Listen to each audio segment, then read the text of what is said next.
Hi, I'm Locke Hilderbrand, Chief Insights Officer of CultureWaves, and I am a Millennial. I'm Kay Logsdon, Director of Applications for CultureWaves. I work with Millennials, Gen Z, seniors, a few other boomers, and my title is Director of Applications. Did I say that? Yes. You forget when you get to be a boomer, you know? These things just don't stick the way they used to. And I relish every moment of it.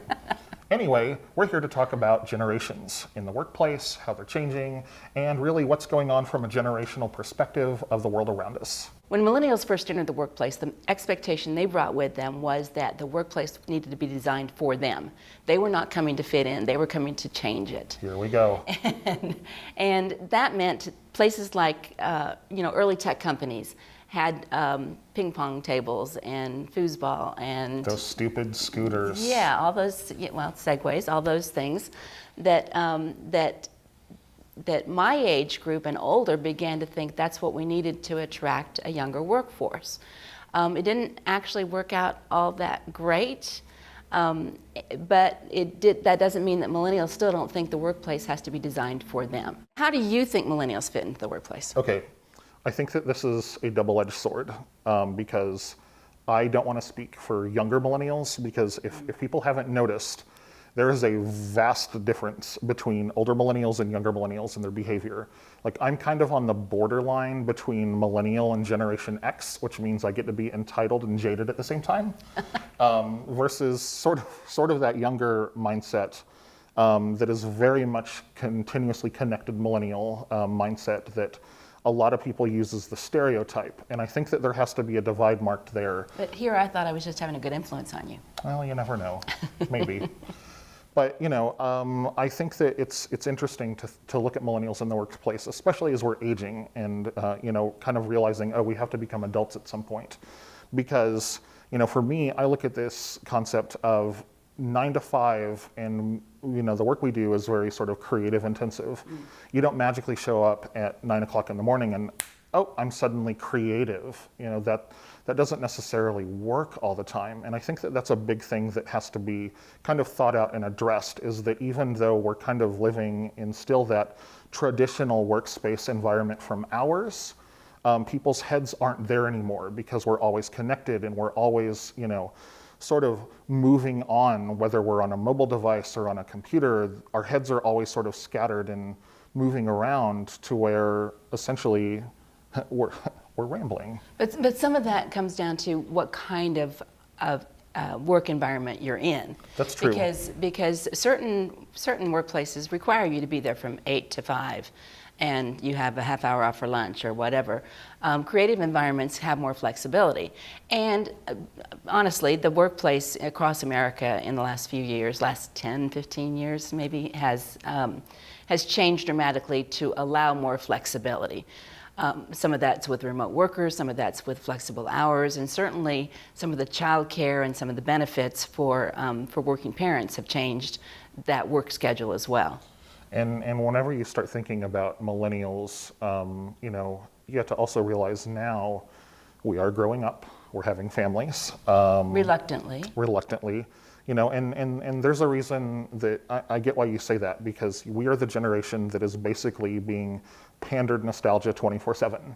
Like it has just become such a encompassed part of our life that it's like we're not getting a choice to grow up because everything is nostalgic that's coming out. So we actually have this kind of Peter Pan discussion frequently because it's almost like and I think more would refer to Hook than Peter Pan these days, of the whole idea of and now the new Christopher Robin. So it's like, did we grow up and become staid and boring and are we not having fun anymore? Do we have to revert to our childhood to do that? Millennials don't want to let go of their childhood, and again, broad terms, but don't want to go of their childhood for just exactly that reason. They don't want to become boring.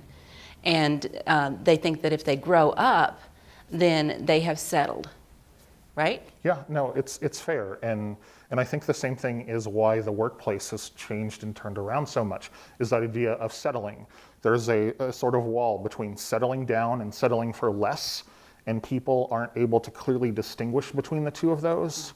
And whenever you see these workplaces emerge that have like the scooters and the ping pong tables and all of this crazy stuff, and you kind of have to look back and laugh at all of those early ads where people, were sitting around a table and they had Google Glass on and they're pretending to have meetings and they're all tech enabled and super cool. And you go, wow, that didn't really work out at all. Because it wasn't necessarily a debate of settling or settling for less. It was, we're trying to be fun, look at how fun we're being, whenever it didn't actually get anyone anywhere. So what have we evolved into then? And that's the $1 million question is, how, and I think that's the thing that's going to be really interesting to watch as millennials grow up, because, we're seeing it in other industries where those mindsets that millennials developed in their college years and in their late 20s around their expectations and what they think life should be like and what they want out of life are still happening. They're just transitioning that into, I want to keep all of those expectations, but at the same time, I'm going to have a kid and I'm going to have a career, and they're trying to carry all of that over. So I think that we've almost sort of like hit a point where we're at a crossroads, where a lot of millennials are having to make really tough mental decisions around, what do I want to do with the next phase of my life? And how do I sort of like keep a balance between what I've had for the past 10 to 15 years in the market that catered to me, and now that everything's focusing on Gen Z, how do I not necessarily stay in the spotlight, but how do I make sure that my relevancy is maintained? See, boomers really are thinking about that. What's the next phase of my life? And they've got to make some decisions. I've said for years that I will be happy to get out of the way when one of you is ready to step up. And that's been a challenge. No comment. But in the last couple of years, I've seen a change. And I don't know whether that comes honestly with maturing. And you notice we're not talking about Gen X in here. It's like there's a gap. So millennial to boomer has been where the tension is. It's almost probably because Gen X, in boomers' mind, get lumped together as they're younger, therefore they're millennials. And Gen X is interesting to watch right now, because what Gen X has done is, while we've sat here and bickered about this, They're working. They're working. Gen X has weathered the storm. So a lot of places are going back around to their Gen X employees and their Gen X workers and going, wait a minute, you've been quietly here the whole time that the destructive chaos and the crazy of the past 15 years has gone on. So there's almost like this renaissance happening around Gen X. But to be fair, aging boomers did feel like there were some seniors that didn't move fast enough for them to get the top positions.